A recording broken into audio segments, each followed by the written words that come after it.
പെട്ടെന്നൊരു ദിവസം രാവിലെ നിങ്ങൾ പോലും പ്രതീക്ഷിക്കാതെ നിങ്ങളെ ഒരാൾ ഷൂട്ട് ചെയ്യുകയാണ്. ഈ ഷൂട്ട് ചെയ്യുന്നതിന്റെ ലക്ഷ്യം നിങ്ങളെ കൊല്ലുക എന്നാണ്.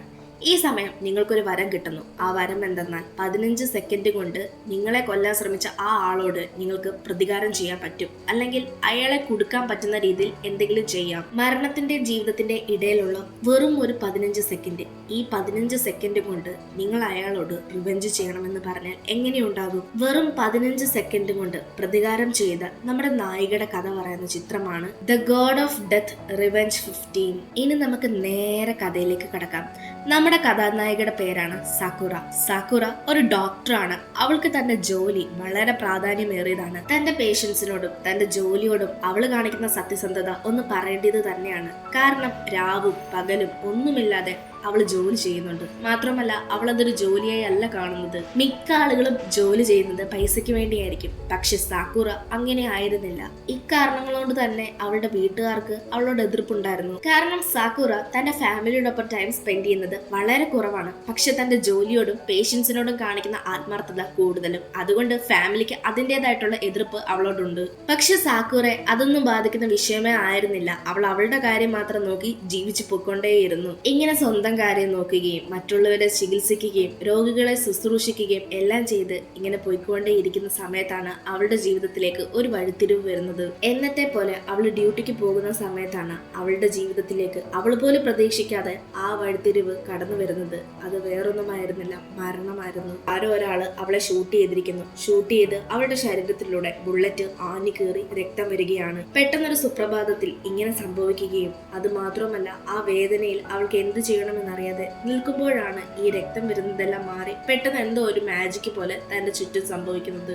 അവളുടെ ചുറ്റും നടന്ന മാന്ത്രിക ശക്തിയുടെ കാരണം മരണത്തിന്റെ ദൂതനാണ്. അവളുടെ മുന്നിലേക്ക് പെട്ടെന്ന് ആ മരണത്തിന്റെ ദൂതൻ പ്രത്യക്ഷപ്പെടുന്നു. ശേഷം അവളോട് പറയുന്നു, ഈ ജീവിതത്തിന്റെ മരണത്തിന്റെ ഇടയില് നിന്നെ കൊല്ലാൻ ശ്രമിച്ച ആളെ കൊല്ലാൻ അല്ലെങ്കിൽ പ്രതികാരം വീട്ടാൻ നിനക്ക് ഞാൻ 15 സെക്കൻഡുകൾ തരാം.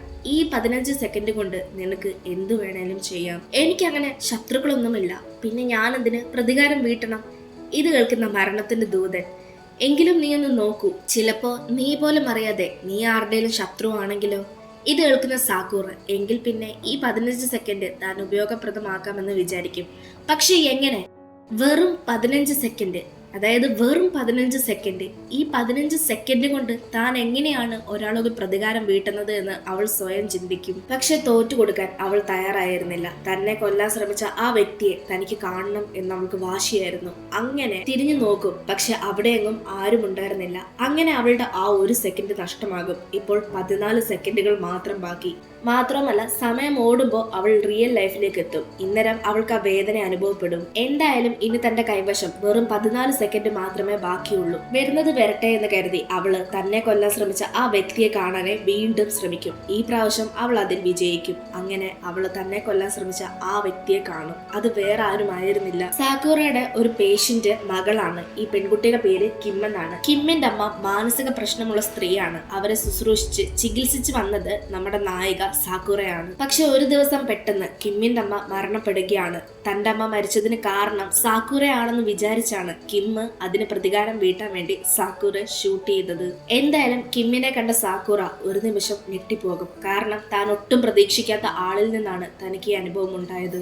താൻ ചെയ്യാത്ത തെറ്റിനാണ് താൻ ഇപ്പോൾ മരിക്കാൻ പോകുന്നത് എന്ന് സാക്കുറയ്ക്ക് മനസ്സിലായി. അതായത് കിമ്മിന്റെ അമ്മ മരിച്ചതിൽ സാക്കുറയ്ക്ക് ഒരു പങ്ക് പോലുമില്ല. എന്നിട്ട് പോലും ഈ ചെറിയ പെൺകുട്ടി പ്രതികാരത്തോടെ ഒരു കാര്യവും അന്വേഷിക്കാതെ ഇങ്ങനെ ചെയ്തതുകൊണ്ട് അവള് അതിനുള്ള ശിക്ഷ അനുഭവിക്കണമെന്ന് സാക്കുറ വിചാരിക്കും. അങ്ങനെ തന്റെ കയ്യിലുള്ള 14 സെക്കൻഡ് ഉപയോഗിച്ച് അവള് റിവെഞ്ച് ചെയ്യാൻ തീരുമാനിക്കും. അതിനുവേണ്ടി അവൾ ആദ്യം അവിടെ ഉണ്ടായിരുന്ന ഒരു പൗഡർ എടുത്ത് തറയിലേക്ക് വിതറിയെറിയും. ഇങ്ങനെ ചെയ്യുമ്പോൾ ഈ കിം അകത്തേക്ക് വരുമ്പോൾ അവളുടെ ഷൂസിന്റെ പാടെല്ലാം അവിടെ വീഴും. അങ്ങനെയെങ്കിൽ പോലീസുകാർ ഇൻവെസ്റ്റിഗേഷന് വരുമ്പോൾ ഫുട് പ്രിന്റ്സ് ഉപയോഗിച്ച് അവർക്ക് എളുപ്പത്തിൽ കിമ്മിനെ കണ്ടുപിടിക്കാൻ പറ്റുമെന്ന് സാക്കുറ വിചാരിക്കും. ശേഷം അവിടെയുള്ള ഒരു ടേബിളിൽ മാർക്കർ ഉപയോഗിച്ച് കിം എന്ന് എഴുതും. അത് ആ കുട്ടിയുടെ പേരാണ്. എന്നിട്ട് ആ മാർക്കർ ദൂരേക്ക് എറിഞ്ഞതിന് ശേഷം വേറൊരു മാർക്കർ അവിടെ വെക്കും. അപ്പൊ കിം ആ പേര് വെട്ടിക്കളയാൻ വേണ്ടിയിട്ടോ അല്ലെങ്കിൽ പേര് മാറ്റി എഴുതാൻ വേണ്ടിയിട്ട് ആ ഒറിജിനൽ മാർക്ക് അന്വേഷിച്ചു പോകും. പക്ഷെ ഇതേ സമയം കിം ടേബിളിന്റെ മുകളിൽ ഇരിക്കുന്ന പെന്നി തൊട്ടതുകൊണ്ട് തന്നെ അവളുടെ കയ്യിലുള്ള പ്രിന്റ്സ് എല്ലാം ആ പെന്നിലുമാകും. അപ്പൊ പോലീസിന് കുറച്ചും കൂടി ഇൻവെസ്റ്റിഗേഷൻ ചെയ്യാൻ എളുപ്പമുണ്ടാകും ഉണ്ടാകുമെന്ന് കരുതിയാണ് സാക്കൂറ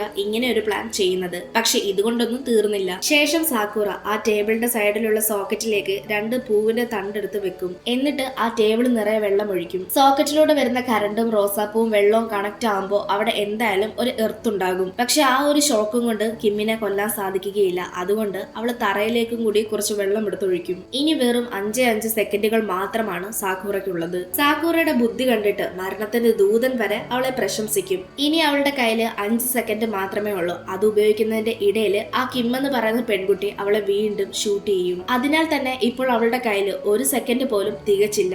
മരണത്തിന്റെ ദൂതൻ സാക്കൂറയോട് പിന്മാറാൻ പറയും. പക്ഷെ അവള് പിന്മാറാൻ തയ്യാറാകില്ല. നിലത്ത് വീണ സാക്കൂറ അവിടെ കിടന്ന ഒരു ലെറ്റർ എടുത്ത് കയ്യിൽ ചുരുട്ടി പിടിക്കും. ശേഷം ഒരു പെണ്ണെടുക്കും. പക്ഷെ അതിനുള്ളിൽ തന്നെ ആ ഉണ്ടായിരുന്ന സെക്കൻഡുകളും കടന്നു പോകും. അങ്ങനെ സാക്കൂറ മരണപ്പെടും. മരണത്തിന്റെ ദൂതനെ സാക്കൂറയ്ക്ക് മാത്രമേ കാണാൻ കഴിയുകയുള്ളൂ. കിമ്മിന് കാണാൻ സാധിക്കില്ല. എന്തായാലും കിം ആ വീടിനുള്ളിലേക്ക് കയറാൻ ശ്രമിക്കും. അപ്പോൾ നിലത്ത് കിടക്കുന്ന പൗഡർ കാണും. അതുകൊണ്ട് അവള് വേറെ ചെരുപ്പെടുത്തിട്ട് അതിനുള്ളിലേക്ക് കയറും. കാരണം കിമ്മിന് അറിയാമായിരുന്നു പോലീസ് ഇൻവെസ്റ്റിഗേഷന് വരുമ്പോൾ ഫുട് പ്രിന്റ്സ് കിട്ടാനുള്ള സാധ്യത ഉണ്ടെന്ന്. വീടിനുള്ളിൽ കയറിയ കിം സാക്കൂറയുടെ പ്ലാൻ പ്രകാരം ടേബിളിന്റെ മുകളിൽ എഴുതിയ കിം എന്നുള്ള പേര് മായ്ക്കാൻ വേണ്ടി അവൾ അതിന്റെ അടുത്തേക്ക് ചെല്ലും.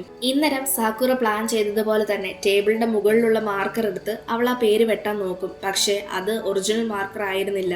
അങ്ങനെ കിം ഒറിജിനൽ മാർക്കർ ആ റൂമിനുള്ളിൽ അന്വേഷിക്കും. അങ്ങനെ കിമ്മിന് ആ മാർക്കർ കിട്ടും. മാർക്കർ കിട്ടിയ ഉടനെ അവൾ ആ മാർക്കറും എടുത്തുകൊണ്ട് ടേബിളിലുള്ള പേര് വെട്ടാനായി പോകും. ഇന്നരം അവിടെ ഉണ്ടായിരുന്ന വെള്ളത്തിൽ കൈ തട്ടി അവൾക്ക് ഷോക്കേക്കും. ഷോക്കേറ്റ കിം കുറച്ചു നേരത്തേക്ക് അൺകോൺഷ്യസ് ആകും. പിന്നീട് ബോധം വന്ന് നോക്കുമ്പോൾ ആരോ ആ റൂമിലേക്ക് വരുന്നു. ബോധം തിരിച്ചു കിട്ടിയ കിം സാക്കൂറയുടെ കയ്യിലുള്ള ലെറ്റർ കാണും. എന്നിട്ട് അതും എടുത്തുകൊണ്ട് അവൾ അവിടുന്ന് രക്ഷപ്പെടും. അടുത്ത സീനിൽ കാണിക്കുന്നത് കിം ആ ലെറ്റർ വായിക്കുന്നതാണ്. ആ ലെറ്റർ കിമ്മിന്റെ അമ്മ മരിക്കുന്നതിന് മുൻപ് തന്റെ മകൾക്ക് വേണ്ടി എഴുതിയതാണ്. കിമ്മിന്റെ അമ്മയ്ക്ക് അറിയാമായിരുന്നു അവർക്ക് എന്തോ അസുഖമുണ്ടെന്നുള്ള കാര്യം. പക്ഷെ അതെന്താണെന്ന് അവർക്ക് അറിയില്ലായിരുന്നു. എങ്കിൽ പോലും മരുന്നുകളെല്ലാം കഴിക്കുന്നത് കൊണ്ട് അവർക്ക് മനസ്സിലായിരുന്നു എന്തോ പ്രശ്നമുണ്ടെന്ന്. ഒരിക്കലും മാറാൻ കഴിയാത്ത എന്തോ അസുഖമാകുമെന്ന് കരുതി അവർ ആ വിഷമത്തിൽ എല്ലാ മരുന്നും കൂടി ഒന്നിച്ചു കഴിക്കും. അതുകൊണ്ടാണ് അവർ ശരിക്കും മരിച്ചത്. തന്റെ മരണത്തിന്റെ ഉത്തരവാദിത്വം സാക്കൂറയ്ക്കല്ലെന്ന് അവർ വ്യക്തമായി എഴുതിയിട്ടുമുണ്ട്.